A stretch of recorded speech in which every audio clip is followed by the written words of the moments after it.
আসসালামু আলাইকুম বন্ধুরা, কেমন আছেন আপনারা? তো বন্ধুরা, আপনারা তো আমি ভালো আছি। আজকে আমি এইদিকে মুরগির মাংস নিয়েছি, 1.5 কেজির পরিমাণের মুরগির মাংস আর পেঁয়াজ আর 2টা বিরিয়ানির মশলা, সাথে আছে আলু, এবারে রসুন বাটা, পেঁয়াজ বাটা, এদিকে আদা বাটা, আর এদিকে তেল, এরপরে লবণ, এরপরে রসুন কুচি, আর এদিকে আছে মুগ ডাল। এগুলা দিয়ে আজকে আমি বিরিয়ানি পাকাবো বন্ধুরা।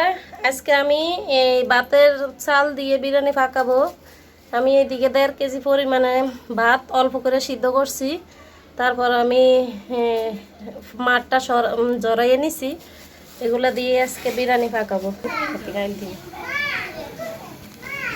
বন্ধুরা, এখন আমি তেলটা দিয়ে দিব। এখন পেঁয়াজগুলা দিয়ে দিব। এখন রসুন কুচিগুলো দিয়ে দিব।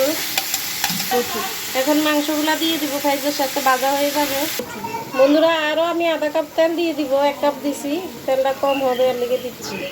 এখন পেঁয়াজ বাটা দেব, এখন রসুন বাটা দিয়ে দিব, এখন আদা বাটা দিয়ে দিব, এখন লবণটা দিয়ে দিব, একটা মশলার প্যাকেট এখন দিয়ে দিব, আর একটা একটু এখন মরিচটা দিয়ে দিব, এখন মুগ ডালটা দিয়ে দিব, এক ফার উপরে আছে বন্ধুরা। আলুটাও দিয়ে দিচ্ছি আমি। এখন এখন ভালো করে কষাইয়া তারপরে আমি ভাতগুলো দিয়ে দিব।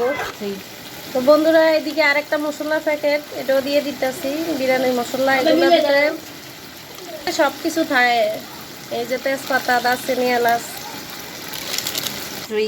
বন্ধুরা, এখন আমি চালগুলো দিয়ে দিব, ভালো করে সিদ্ধ করে নেই।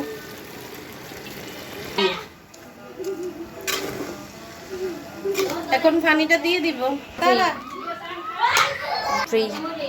তো বন্ধুরা, এখন আমি এই আধা কেজি পরিমাণে পানি দিয়ে দিব। তো বন্ধুরা, আমার হয়ে গেছে ভাতের চাল দিয়ে আজকে বিরিয়ানিটা রান্না করছি।